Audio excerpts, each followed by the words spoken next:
నమస్తే. నేను మీ బాబీ వర్ధన్. బీబీసీ వాయిస్ ఛానల్‌లోని కామెంటరీ బాక్స్ కార్యక్రమానికి స్వాగతం. వారం వారం వార్తా సమాహారం. ఈ కార్యక్రమంలో ఇవాళ కొన్ని ప్రధానమైన వార్తల గురించి విశ్లేషణ చేద్దాం. ఈ వారం పాఠకుల్ని, ప్రజల్ని ఎక్కువగా ఆకర్షించిన వార్త గూగుల్ సంస్థ ఆంధ్రప్రదేశ్ రాష్ట్రానికి రావడం. ఎప్పటినుంచో ఎదురు చూస్తున్న ఈ ప్రపంచ దిగ్గజ గూగుల్ సంస్థ ఆంధ్రప్రదేశ్ రాష్ట్రంలోని విశాఖపట్నంలో ఒక గిగావాట్ సామర్థ్యం గల ఏఐ ఆధారిత డేటా సెంటర్‌ని ఏర్పాటు చేయడానికి ముందుకొచ్చింది.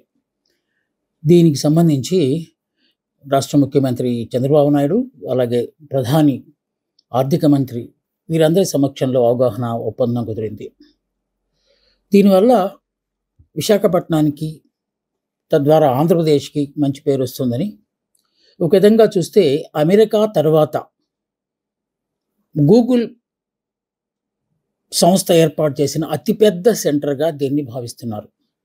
దీనివల్ల కేవలం భారతదేశానికే కాకుండా ప్రపంచంలో అనేక దేశాలకు ఏఐ ఆధారిత డేటా సేవలు అందించడానికి ఆస్కారం ఏర్పడుతుందని, తద్వారా ప్రపంచ పటంలో ఆంధ్రప్రదేశ్‌కు గొప్ప పేరు వస్తుందని చెప్పి ఆశాభావాన్ని వ్యక్తం చేస్తున్నారు.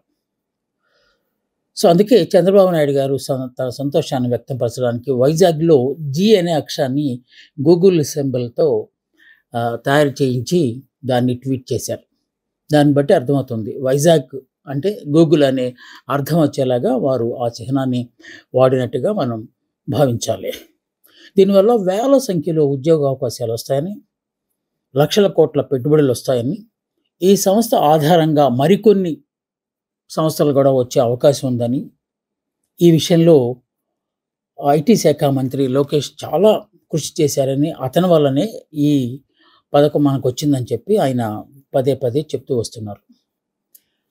ఇక ఇంత సంబరాలు జరుగుతూ ఉంటే వైజాగ్ అనేది నంబర్ 1గా మారబోతోంది అని కూటమి నేతలు సంబరాలు చేసుకుంటూ, అలాగే ప్రధానమంత్రి కూడా కంగ్రాచ్యులేషన్ చెప్తున్న నేపథ్యంలో విపక్ష వైసీపీ తన అక్కసును వెళ్ళగక్కింది.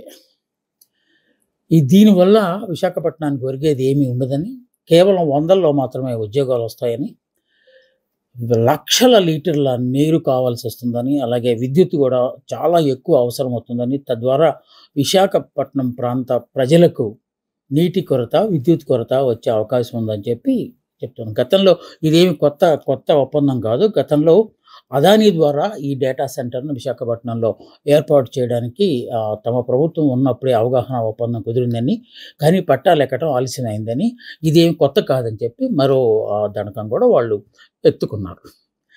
సో, ఏదేమవుతుందో తెలియదు కానీ మొత్తానికి విశాఖపట్నంలోకి రాబోతున్న data centre, Google data centre వల్ల సముద్ర మార్గంలో కేబుల్ ఏర్పాటు చేసి చాలా దేశాలకు ఈ ఏఐ ఆధారిత సేవలు అందించడానికి కూడా వీలు పడుతుందని, మనం ముందే చెప్పినట్టు అమెరికా బయట గూగుల్ సంస్థ ఏర్పాటు చేసిన అతి పెద్ద డేటా సెంటర్‌గా దీన్ని అభివర్ణిస్తున్నారు.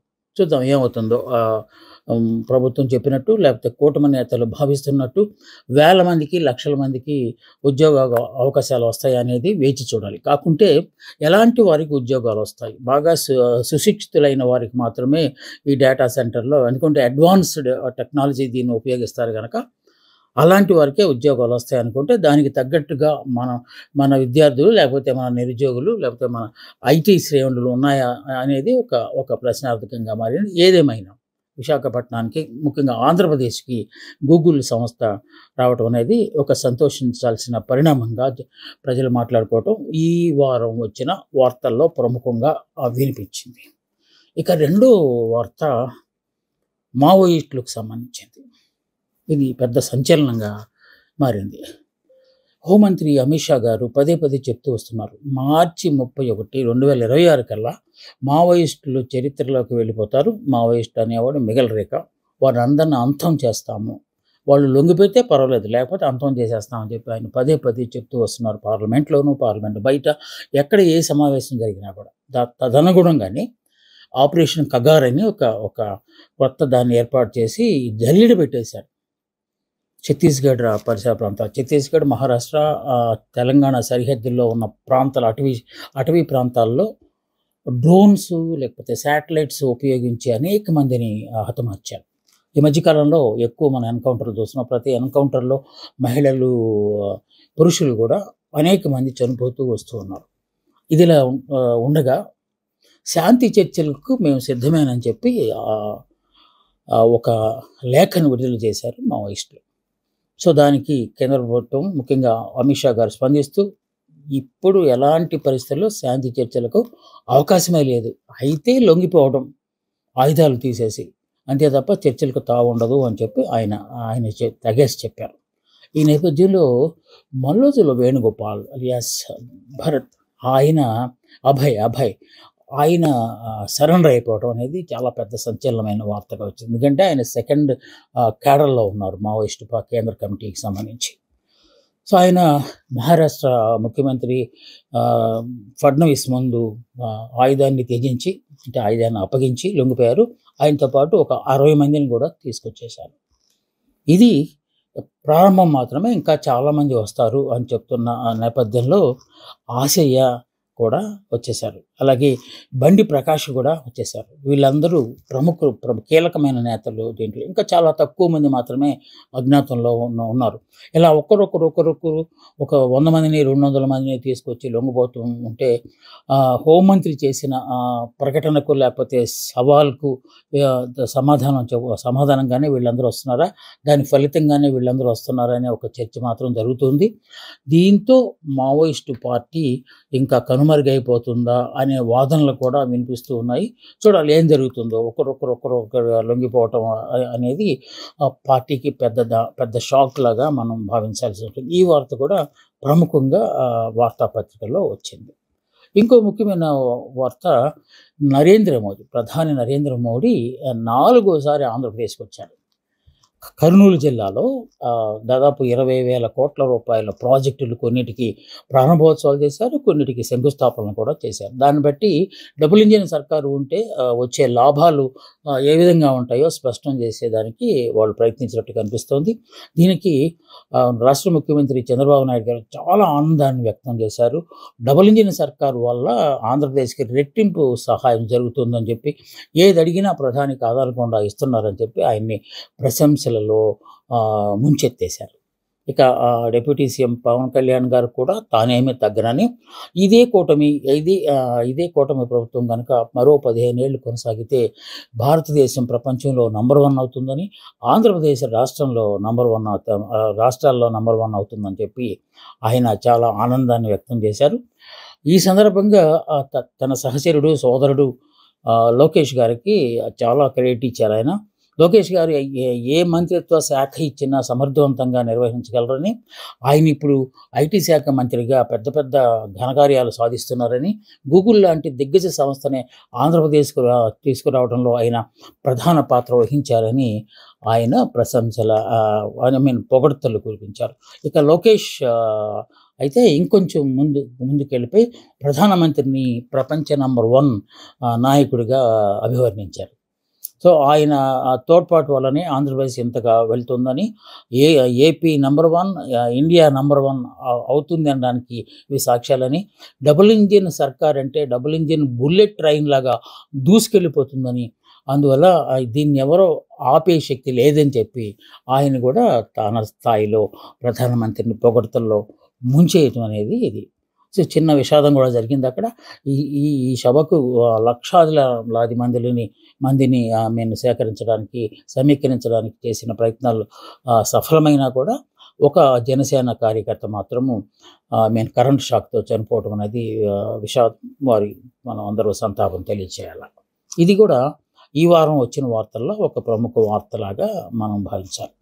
అలాగే ఇక నకిలీ మద్యం తయారీ కుంభకోణం అనేక మలుపులు తిరుగుతోంది. అలా కుంభకోణాలు అంటేనే తవ్వే కొద్దీ రకరకాల వాస్తవాలు బయటకు వస్తూ ఉంటాయి. కొత్తగా వచ్చిన వాస్తవం ఏంటి, గతంలో మనం తెలుసుకున్న లేకపోతే చూసిన అంశాలు ఏంటంటే, తెలుగుదేశానికి సంబంధించిన ఎక్కువ మంది నాయకులు ఈ నకిలీ మద్యం తయారీలో ఉన్నారు అని చెప్పి.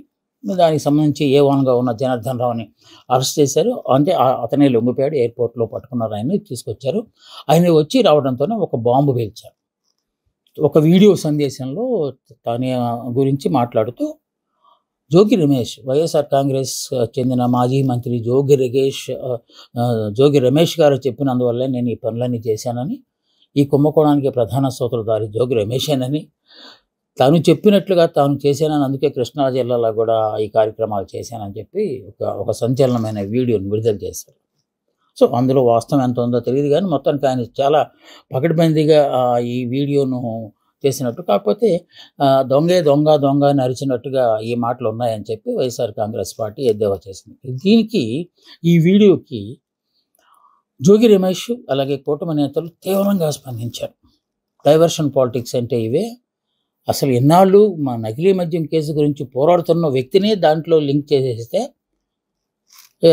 ఇంకా అసలు కేసు నీరు గారిపోతుందనే ఉద్దేశంతో జోగి రమేష్ పేరును తీసుకొచ్చారు. ఇది మంత్రి కొల్లు రవీంద్ర గారు చేస్తున్న కుట్ర అని చెప్పి జోగి రమేష్ తన తాలూకు అసహనాన్ని వ్యక్తం చేశారు. ఎక్కడ నకిలీ మద్యము, ఎక్కడ తెలుగుదేశం పార్టీ నాయకులు టికెట్లు తీసుకుని పోటీ చేసి ఓడిపోయిన నాయకులందరూ ప్రత్యక్షంగా వాళ్ళు చేస్తున్నట్టు దొరికితే, మళ్ళీ వైఎస్ఆర్ కాంగ్రెస్ పార్టీ మీదకు ఇలాంటి అపవాదులు వేయటం అనేది చాలా సిగ్గుచేటుగా ఉంటుందని చెప్పి వైఎస్ఆర్ కాంగ్రెస్ పార్టీ నేతలు సమాధానం ఇచ్చే ప్రయత్నం చేశారు. కాకుంటే ఈ వీడియోలో కొన్ని సందేహాలు కూడా తప్పనిసరిగా మనం గమనించాం. అదేంటంటే, ఆయన ఎయిర్‌పోర్ట్ నుంచి వచ్చిన, ఇది ముందుగా తాను లీక్ చేసిన వీడియోనా లేకపోతే తయారు చేసిన వీడియోనా అంటే, ఎయిర్‌పోర్ట్‌లో పోలీసులు పట్టుకున్నప్పుడు ఏ విధమైన బట్టలు ఆయన వేసుకొని ఉన్నారో, షర్టు లేకపోతే ప్యాంటు, ఈ వీడియోలో కూడా అలాంటివే ఉన్నాయి. దీన్ని బట్టి వైఎస్ఆర్ కాంగ్రెస్ చేస్తున్న వాదన, ఆ వాదన ఏంటంటే, స్క్రిప్ట్ అంతా పోలీసులు కూటమి నేతల డైరెక్షన్‌లో పోలీసులు స్క్రిప్ట్ తయారు చేసి ఈ జనార్దన్ రావుకి ఇచ్చి దాన్నే చదవమన్నారు. అందువల్లనే అతను పట్టుబడినప్పుడు ఎలాంటి వేషధారణ ఉందో ఈ వీడియోలో కూడా అదే వేషధారణ ఉంది. పైగా మాట్లాడుతున్నప్పుడు ప్రక్కకు చూస్తూ తలకాయ ఊపుతూ మాట్లాడారు. అంటే వాళ్ళు చెప్పమన్నట్టు చెప్తున్నాను అని, నేను కరెక్ట్‌గానే చెప్తున్నానని వాళ్ళ వంక చూసినట్టుగా ఖచ్చితంగా దాంట్లో ఉంది అని చెప్పి ఒక వాదన కూడా తీసుకొచ్చారు. ఏదేమైనా ఎత్తుకు పై ఎత్తులు, వ్యూహాలు ప్రతివ్యూహాలు పనడంలో రాజకీయ పార్టీలకు ఇక్కడ చేసే ఒక దుర్మార్గమైన మాట ఏంటంటే, రాజకీయ రంగు రాజకీయాలు ఉన్నప్పుడు రాజకీయ రంగే పులుముతారు. అదే జరుగుతుంది ఇప్పుడు ఇక్కడ ఒకళ్ళ మీద ఒకళ్ళు తోసేసుకోవటం అనేది. మొత్తానికి ఈ నకిలీ మద్యం తాగి ప్రాణాలు కోల్పోతున్న వాళ్ళ కుటుంబాలకు గురించి మాత్రం వీళ్ళెవరూ పట్టించుకోవట్లేదు. రాజకీయంలో ఎత్తులకు పై ఎత్తులు అనేవి సహజమైనప్పటికీ ఆ కోణం నుంచి కూడా ఈ కూటమి నేతలు ఆలోచించాల్సిన అగత్యం ఉన్నది. ఇంకొక ముఖ్యమైన అంశం కూడా, అంటే చాలా ముఖ్యమైన అంశాలు ఉన్నాయి. ప్రధానంగా ఎక్కువ మందిని ఆకర్షించిన వార్తల గురించే మనం గతంలో మాట్లాడుతున్నాం కదా. ఇప్పుడు కూడా అదే. డొనాల్డ్ ట్రంప్ శాంతి బహుమతి కోసం పోరాడి రకరకాల అబద్ధాలు ఆడేసేసి ఎప్పుడు ఏం మాట్లాడుతున్నావో తెలియని పరిస్థితి, ఇంటా బయట విమర్శలు ఎదుర్కొని ఉన్న ఈ అమెరికా అధ్యక్షుడు డొనాల్డ్ ట్రంప్ గారు మళ్ళీ ఇంకొక జోక్ కూడా వేశారు. అదేంటంటే, ఇక నుంచి భారత్ రష్యా నుంచి చమురు కొనుగోలు చేయదు. అది నాకు తెలుసు, మోడీ గారే నాకు స్వయంగా చెప్పారు అని ప్రారంభించారు.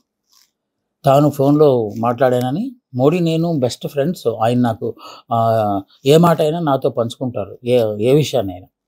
ఇలాగే నాకు ఇప్పుడు రష్యా నుంచి మేము చమురు కొనము, రష్యాతో మేము చమురు కొంటున్నన్ని నాళ్ళు రష్యా ఉక్రెయిన్ యుద్ధం కొనసాగుతూనే ఉంటుంది, అందువల్ల నేను చమురు కొనకుండా ఆపేయాలని భావిస్తున్నాను అని నాతో చెప్పారు అని చెప్పి ఏకంగా మీడియా ముందు అబద్ధం ఆడేశారు. అంటే ఇక ఆయన నోటికి ఏదొస్తే అది మాట్లాడేస్తారు కదా. సో అది మాట్లాడేశారు. భారత్ దీనికి తీవ్రంగా స్పందించింది. అసలు ఇదేంటి, కనీసం నిప్పు లేనిదే పొగ అంటారు, నిప్పు లేదు పొగ లేదు, సొంత మాటలన్నీ ఆయన అలా చెప్పేస్తున్నారంటే. పైగా ఎవరో చెబితే భారతదేశం తన మనసు మార్చుకోవటం ఏంటి? భారతదేశం ఒక సార్వభౌమ అధికార దేశం, అక్కడ ప్రజలు ఉంటారు, ప్రజలే ప్రభుత్వాన్ని అనుకుంటారు. ప్రజలు ఏం చెబితే ప్రభుత్వం అది పాలసీగా తీసుకుంటుంది. సో ప్రభుత్వ విధానమే ఐ మీన్ ప్రజాభీష్టమే ప్రభుత్వ విధానం అనే సూత్రం మీద భారతదేశం పరిపాలన కొనసాగిస్తోంది. అందువల్ల ప్రజలు వద్దనుకుంటే మేము రష్యా నుంచి చమురు కొనడం ఆపేస్తాం గానీ, ఎవరో నాయకుడు చెప్పాడని మేమెందుకు ఆపేస్తాం? పైగా అసలు మోడీ, ట్రంప్ మధ్య ఫోను సంభాషణలు జరగలేదు. ఇదంతా అభూత కల్పన. డొనాల్డ్ ట్రంప్ గారు సృష్టించిన ఒకానొక సినిమా కథ అని చెప్పి భారతదేశం పూర్తిగా దీన్ని ఖండించింది. సో, ఇది మళ్ళీ ఇప్పుడు ట్రంప్ దీని మీద అదేం మాట్లాడతారనేది తెలియదు. ఎందుకంటే ఈ మధ్య ఇజ్రాయెల్ పలస్తీనా యుద్ధాన్ని ఆపిన సంతోషంలో ఆయన ఉన్నారు. జస్ట్ మిస్ అయిపోయింది శాంతి బహుమతి. అయినా సరే ఇది 2023కి ఇచ్చింది కదా, మళ్ళీ రాబోయే దాంట్లో నాకు డెఫినెట్‌గా ఇస్తారనే ఒక ఆశతో ఇలా రకరకాలవన్నీ తన ఖాతాలో వేసుకుంటూ ముందుకెళ్తున్నారు ట్రంప్. అబాస్ పాలవుతున్నారు. ప్రపంచంలోనూ, అటు దేశంలోనూ అబాస్ పాలవుతున్నారు. ఈ వార్త కూడా ప్రముఖంగా వార్తా పత్రికల్లో వచ్చింది. మీడియాలో హల్చల్ చేసింది. ఇవి ఈ వారానికి సంబంధించి కొన్ని ముఖ్యమైన అంశాలు. మరి ఎన్నో ముఖ్యమైన అంశాలు ఉన్నాయి కానీ, ముందే మనం చెప్పినట్టుగా, ఎప్పుడు అనుకుంటున్నట్టుగా ఎక్కువ మంది ప్రజల్ని ప్రభావితం చేసిన వార్తల్ని మనం ముఖ్యమైన వార్తలుగా భావిస్తవచ్చు. ఇవి ఈ వారం వార్తా సమాహారంలో మీతో నేను విశ్లేషించిన అంశాలు.